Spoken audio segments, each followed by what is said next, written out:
Close your eyes for a moment. What do you really see when you think of the Sahara Desert? Chances are, it's an endless, unforgiving ocean of golden sand, shimmering heat, and a relentless azure sky.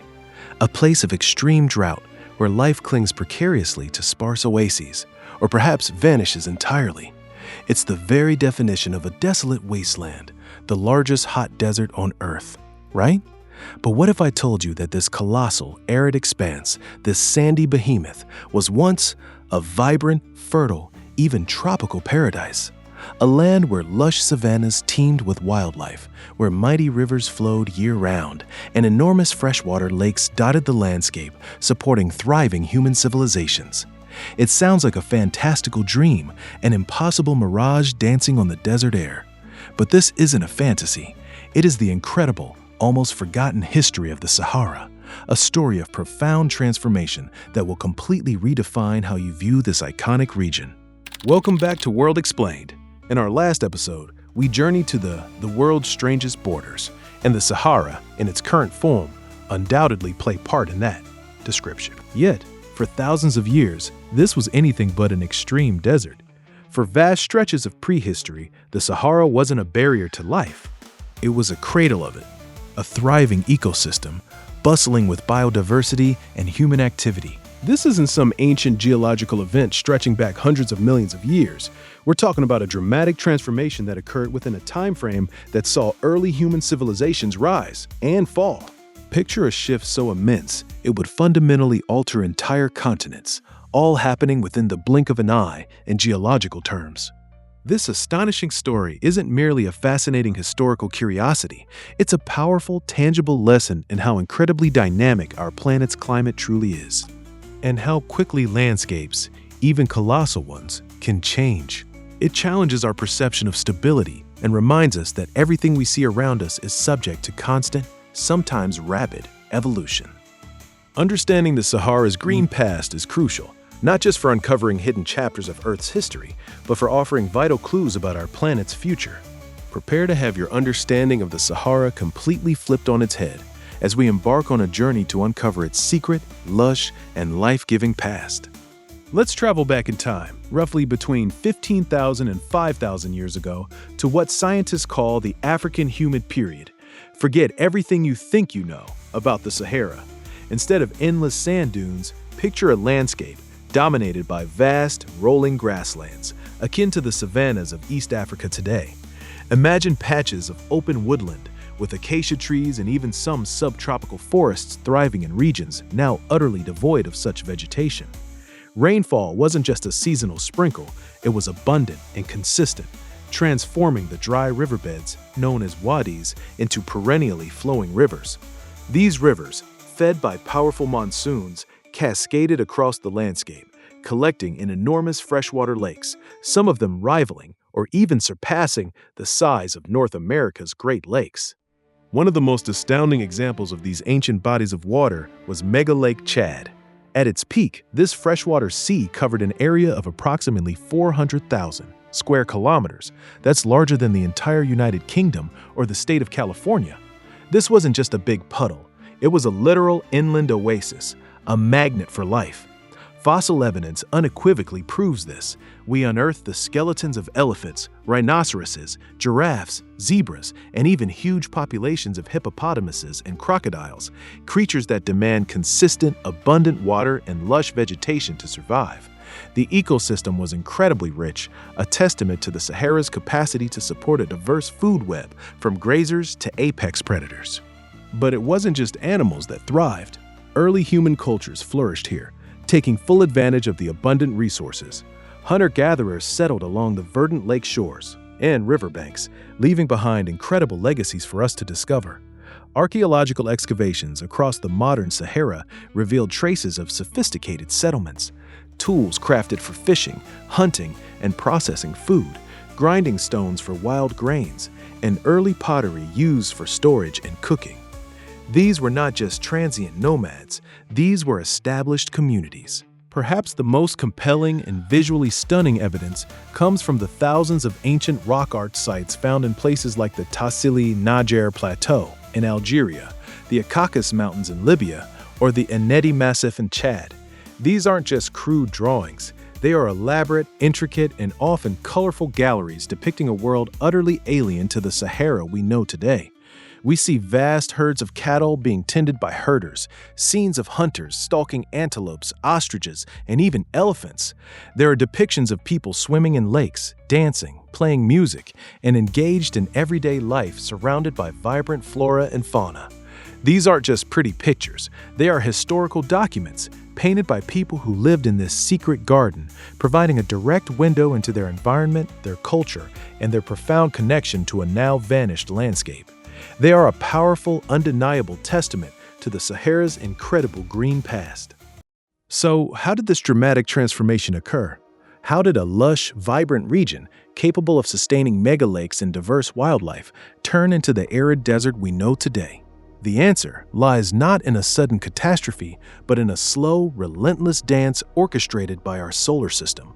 The culprits are a complex interplay of geological and, perhaps surprisingly, astronomical factors, collectively known as Milankovitch cycles. These are long-term, cyclical changes in three key aspects of Earth's orbit and orientation: its eccentricity, its obliquity, and its precession. First, eccentricity refers to the shape of Earth's orbit around the Sun, which cycles from being nearly circular to more elliptical over about 100,000 years. This changes the total amount of solar radiation Earth receives. Second, obliquity is the tilt of Earth's axis, which varies between 22.1 and 24.5 degrees over a 41,000-year cycle. This tilt is responsible for our seasons, and a greater tilt means more extreme seasons. And finally, precession is the wobble of Earth's axis, like a spinning top slowing down, which completes a cycle every 23,000 years. This wobble changes the coral pupils relative to Earth's position in its orbit. These subtle, long-term shifts might seem minor individually, but their combined effect has profound impacts on our planet's climate over tens of thousands of years. Roughly every 23 seconds years, the Earth's tilt and orbital position align in a way that significantly intensifies the solar radiation hitting the northern hemisphere during its summer months. And this is the key to the Green Sahara. This increased solar energy, particularly in the summer, supercharges the West African monsoon system. Here's how it works. The intense heat over the Sahara creates a strong thermal changing pressure demand, which acts like a giant atmospheric vacuum cleaner, pulling moisture-laden air from the Atlantic Ocean deep into the continent. During the African Humid Period, when the Milankovitch cycles aligned for maximum northern hemisphere summer insolation, this monsoon was incredibly powerful. Instead of bringing rain only to the coastal regions, these super monsoonal winds pushed thousands of kilometers inland, carrying vast quantities of moisture far into what is now the hyper-arid Sahara. This brought torrential seasonal rains year after year for millennia, creating rivers and filling those megalakes we talked about earlier. What sustained this lush period for so long were powerful positive feedback loops. More rain meant more vegetation. More vegetation meant a darker land surface, which absorbed more solar radiation. This increased absorption led to more evaporation from the plants and soil, which in turn contributed more moisture to the atmosphere, strengthening the monsoon even further.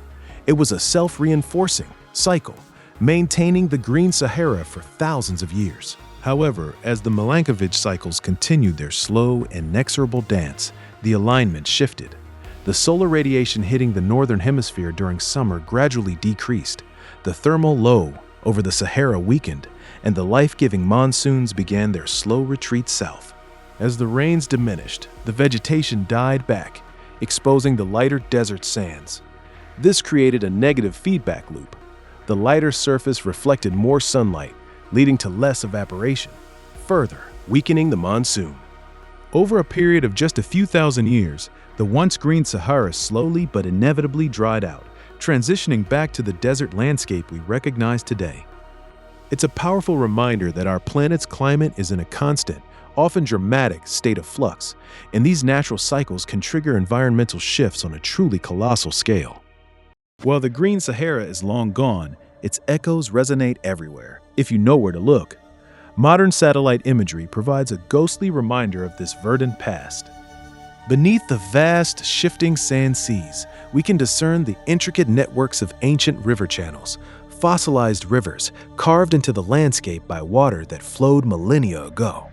These ancient wadis, as they're known, still play a role today. During rare, intense rain events in the desert, they can briefly come back to life, channeling water across immense distances, a fleeting glimpse of their former glory. And the very oases that dot the Sahara today, providing vital lifelines for communities and travelers. Many are sustained by ancient aquifers, immense underground reservoirs of water that accumulated during those wetter periods, effectively fossil water, remnants of a forgotten abundance stored deep beneath the sands. This dramatic environmental shift profoundly influenced human history, shaping the demography and cultural tapestry of North and West Africa. As the Sahara slowly dried out, it acted like a colossal pump, forcing massive migrations of populations southwards into regions like the Sahel and beyond. This Saharan pump hypothesis helps explain the spread of various linguistic groups, like the Bantu expansion, across Africa, and the development of distinct cultural adaptations among those who remained near the desert's shifting edges. The Sahara became a formidable barrier, but also a vital highway. Ancient trans-Saharan trade routes, which transported gold, salt, and goods across the continent for centuries, often followed paths determined by the availability of these ancient water sources, a testament to the enduring memory of the green past. Modern desert dwellers, like the Tuareg, inherit an incredible ancestral knowledge of the desert's hidden water, its treacherous paths, and its fragile ecosystems, a knowledge passed down through generations who witnessed and adapted to these profound changes. The Sahara's transformation from lush savanna to barren desert, driven by natural climate cycles, serves as a powerful natural experiment. It shows us with undeniable clarity how profoundly and, relatively quickly climates can change, and the immense, cascading impact these changes have on ecosystems and human societies. In an era of accelerating human-caused climate change, studying the Green Sahara provides scientists with invaluable data. It helps us model potential future scenarios, understand the resilience or fragility of landscapes, and grasp the sheer scale of environmental shifts we might face. While the Milankovitch cycles will eventually, in tens of thousands of years, bring the rains back to the Sahara, that doesn't mitigate the challenges we face today. It's a vivid ancient reminder that climate is never static, and that human civilizations, now more than ever, must contend with its relentless evolution. For our Ancient Echoes segment, let's zoom in on some of the earliest, most intriguing inhabitants of the Green Sahara. Imagine a people who stood almost 7 feet tall, known for their powerful physiques and their incredible skill as fishermen, using sophisticated harpoons to hunt large fish in the abundant lakes and rivers. These were the Kifian people, who thrived in the heart of the Sahara around 9,000 to 8,000 years ago. Their skeletons, remarkably preserved, tell a treasured Trace-Amber, a robust, water-dependent culture. Yet, as the climate began its inevitable shift towards aridity, the Kifian people vanished, their way of life unsustainable without the vast aquatic resources. But the story doesn't end there. About 1,000 years later, a new culture emerged in roughly the same region, the Tenarian people. These were pastoralists adapted to the slightly drier, yet still verdant, grasslands. They herded cattle, signifying a shift in environmental conditions from deep water to savanna. The Tenarians left behind perhaps the most poignant archaeological evidence: incredible burial sites, often adorned with elaborate grave goods, delicate jewelry crafted from local materials, intricate tools, and even evidence of flowers used in funerary rituals. Most movingly, some Tenarian burials show individuals interred in deeply personal ways, including the discovery of 2 children buried facing each other, their hands clasped. These discoveries paint a picture of a society with rich spiritual beliefs and deep emotional connections, who adapted to a changing Sahara until the desert ultimately claimed their fertile lands, forcing their eventual dispersal. Their stories are a profound testament to human resilience, ingenuity, and the enduring connection between people and their environment. From a land of roaring rivers, sprawling savannas, and grazing megafauna, to the colossal sand sea we know today, the Sahara Desert holds a secret history. that is as astonishing as it is profoundly significant. It's a powerful narrative of how our planet constantly reshapes itself, driven by forces far beyond our immediate perception. This journey through the Green Sahara reveals not just a forgotten landscape, but a vital lesson that even the most enduring features of our world are subject to dynamic change, sometimes dramatically and over surprisingly short periods.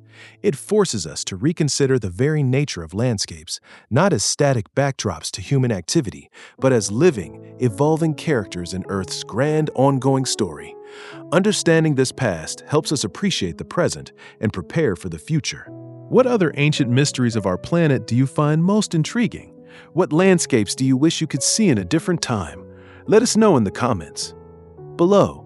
If this journey through the Sahara's secret past captivated you, hit that like button, share this video with a friend who loves history and big ideas, and subscribe to World Explained for more deep dives into our amazing world. Next time, we're diving into the incredibly strange and surprisingly messy world of global time zones. You won't believe how complicated keeping time across the planet can get. Thanks for watching, and we'll see you then.